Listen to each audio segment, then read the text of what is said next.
سالار ملت educational trust کی جانب سے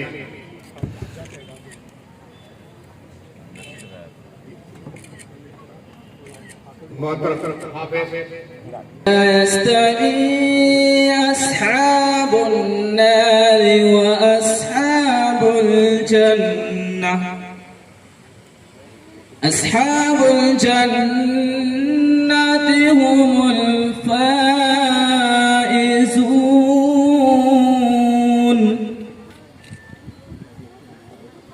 لو أنزلنا هذا القرآن على جبل لرأيته خشية الله وتلك الأمثال نضربها للناس الملك القدوس السلام المؤمن المهيمن العزيز الجبار عزيز الجبار المتكبر يكون هو الله الخالق البارئ المصور له الأسماء الحسنى يسبح له ما في الشیطان الرجیم بسم اللہ الرحمن الرحیم سینشین کی تشریف فرما حبیب ملت الحاج اکبر الدین اویسی صاحب بانی صدر نشین سالار ملت ایجوکیشن ٹرسٹ رکن اسمبلی چندران جوتا و قائد مجلس مسلمانہ پارٹی سالار ملت ایجوکیشنل ٹرسٹ ٹرسٹی جوان سال ڈاکٹر نور الدین اویسی صاحب محترم المقام عزیز احمد صاحب ظاہر شرابی صاحب میرے بھائی مصطفیٰ صاحب کارپوریٹر سلیم بیگ صاحب سابق کارپوریٹر سمد عبدال صاحب و دیگر شرکا آپ تمام کا سالار ملت ایجوکیشنل ٹرسٹ کی جانب سے میں خیر مقدم کرتا ہوں۔ آج یہ سناتے ہوئے مجھے بے انتہا مسرت ہو رہی ہے کہ سالار ملت ایجوکیشنل ٹرسٹ کی جانب سے ایک اور اہم کام حبیب ملت اپنے ہاتھ سے دست مبارک سے انجام دینے جا رہے ہیں۔ جیسا کہ آپ جانتے ہیں کہ ناسازی طبیعت کی وجہ سے آپ لندن میں مقیم تھے، واپسی ہوئی آپ کی اگست کے مہینے میں اسی پرشکو بلند و بالا عمارت میں ٹرسٹ اور اویسی اسکول آف ایکسلنس کے ذمہ داروں کا اجلاس ہوا۔ اس کے بعد میرے صحافی دوست یہاں پر ہیں، وہ بھی جانتے ہیں، صحافیوں نے حبیب ملت سے سوال کیا کہ تعلیمی سرگرمیاں متاثر ہو رہی ہیں، طلباء تعلیم کو لے کر پریشان ہیں، تعلیم ترک کر رہے ہیں، اسکول انتظامیہ پریشان ہے۔ تو قربان جاؤں میں حبیب ملت کی اس فکر پر، اس دانش پر آپ نے برجستہ یہ بات کہی کہ میری فکر کچھ اور ہے اور میری فکر یہ ہے کہ اساتذہ اور معلمین زیادہ پریشان ہیں اور کسی بھی قوم کے اساتذہ کا تعلیمی یافتہ قابلیت لوگوں کا پریشان ہونا بہت ہی جو ہے لمحے فکر ہے۔ اور آپ نے اسی وقت کہا تھا کہ ہم اسمبلی میں بھی حکومت سے نمائندگی کریں گے اساتذہ کے لیے اور اپنے ٹرسٹ کی جانب سے بھی انہیں امداد دیں گے۔ آپ تمام کو جان کر حیرت ہوگی کہ تقریباً 500 سرکاری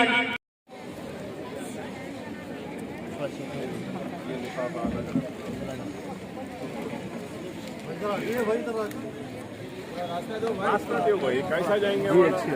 اچھی بات ہے۔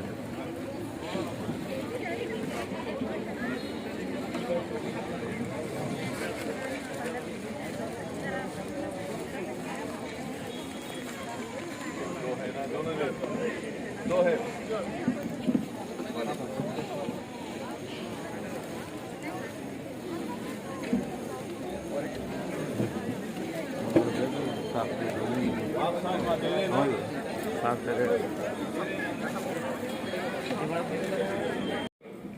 تشریف فرما اویسی اسکول آف ایکسلنس کے ڈائریکٹر صاحبان، سالار ملت ایجوکیشنل ٹرسٹ کے